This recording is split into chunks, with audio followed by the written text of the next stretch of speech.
When you're an ethical hacker, snooping around in a target's network, sometimes you just get lucky. Sometimes people will transmit in clear text using unencrypted protocols, and you can intercept credentials, whole files, or other information that's extremely valuable. So let's see how we do that. Let's practice intercepting data with Wireshark. I have Metasploitable open. I have a browser to Metasploitable's IP address, and I have Wireshark ready to go. I'm going to log into Metasploitable just to double check the IP address. I'm going to click in. It says right here, log in with MSFadmin to get started. In other words, the username and password are the same. I'm going to type MSFadmin, press enter. The password, we will not see it as we type MSFadmin, press enter. I'm there. Since this is Linux, we'll type ifconfig to find out the IP address. Press enter. My mouse has been trapped inside of Metasploitable. I will press Control-Alt to release my mouse. The IP address for me is indeed 192.168.182.132. I have put it up here. Yours will be different, almost certainly.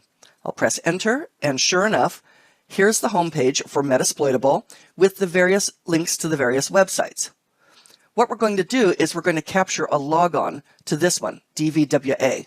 It will all be using HTTP in clear text. Let's start Wireshark. I'm going to start Wireshark by clicking the little blue fin. I'm going to trust Wireshark to automatically select the correct interface. Click the little fin, and in a moment it will start capturing. Coming over to the browser, let me click DVWA. Click that, and I'm going to put in a username and password, and it does not matter what it is. Even if the login fails, that's not important because we're just capturing something. So I'll just type in whatever. You can type in whatever. I'm going to type in Chris with the password of let me in. Just view it real quick. Yep, there it is. Try to log in. The login failed, but I don't care. Come over to Wireshark and stop the capture.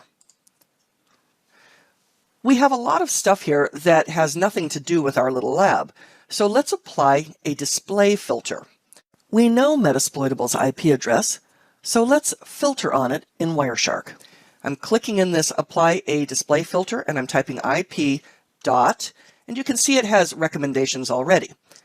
We want IP.addr for address equals, and then we'll put in Metasploitable's address, 192.168.182.132. Again, you put in the one that's correct for you. We're not specifying whether or not we're the source or the destination. Just so long as the address, source or destination, is Metasploitable, that's all I care about. I want to filter out all the other stuff. Press enter, and now everything else has been filtered away. Great. Usually when you log in to a website and you put in your username and password and you hit login or you hit enter or you hit send or whatever it is, usually it's sent using the HTTP post method.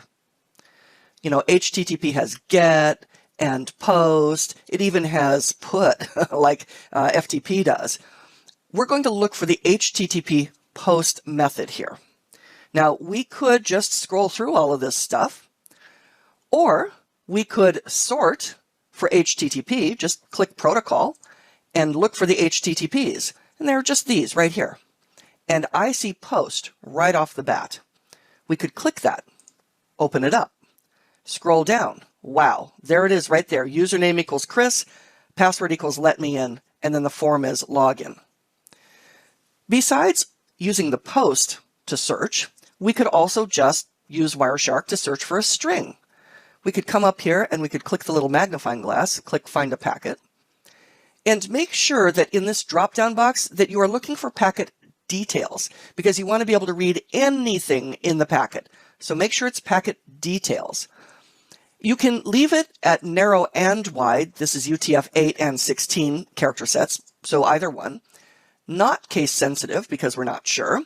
It's a string as opposed to a display filter or raw hex or a regular expression. So it's a string. And we could put in Chris, or we could put in login. Or we could put in username or password. We could try several of those. Let's say we didn't know which one it was. I'm just going to click one of these others so we're away from it. I've put in Chris, and I'm just going to press enter. Or you can come over here and click the find button. And you can see it highlights, it jumps to the one with the post. And if we come down here to the middle pane, oh, there it is right there. Now, what if we didn't know that the username was Chris? We could try maybe user. Since that's a pretty good bet, press enter. It shows a hit. We could also try pass. Get a hit from that one. For each hit, you just open up the packet and see if it contains what you're looking for. And there are hacking tools that specifically look for passwords. We'll check those out elsewhere.